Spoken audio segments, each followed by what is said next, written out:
Okay guys, this is what I'm dealing with. It's my 2000 Honda Civic EX. What I have wired in is my Sony head unit, and I have an auxiliary out cable running through my dash, down my console, all the way to here, where I've wired in another cigarette outlet, 12 volt cigarette outlet, to what I have. It's called a Tunelink Auto, and it Bluetooths to your phone, and then sends the signal through that audio cable, out of that, all the way up the dash, to the head unit. So it's clean, and you don't see any wires or anything like that. And all I did was I tapped into the stock cigarette lighter cables with just some quick splices, and used some wire to run this outlet. And what I'm having trouble with is, if I turn this up, I don't know if you can hear it or not, but it's pretty high. I don't know if you can hear the white noise. But as soon as I start up the car, listen to this. It's like popping, like it has some reverb or something.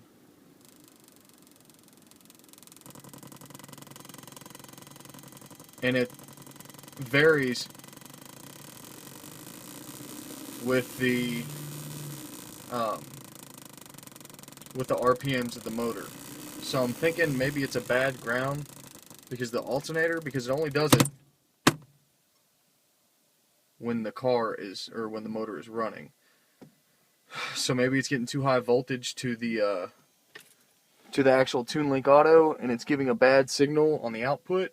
I know it's not the auxiliary cable, because I hooked it up to my phone through the auxiliary jack on the bottom of my phone, and it's clean and clear. So it has to be either the Tunelink Auto or improper voltage or grounding to the cigarette outlet. But I wanted to know if there's any easy fix, maybe like a voltage regulator that I could, or maybe a noise cancellation, something that I could put in between. There's actually two auxiliary cables, and they're spliced. They're not spliced. There's a connector, a female to female gold-plated connector right under here, and it's like a 6-inch cable from there to here, and then however long that is, cable from there to there.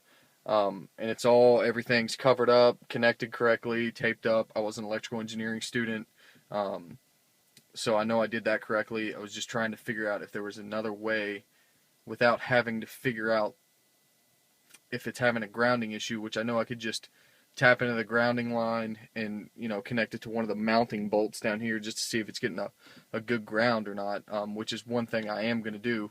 Just wanted to see if I could get somebody else's opinion. Appreciate it, guys. Thanks.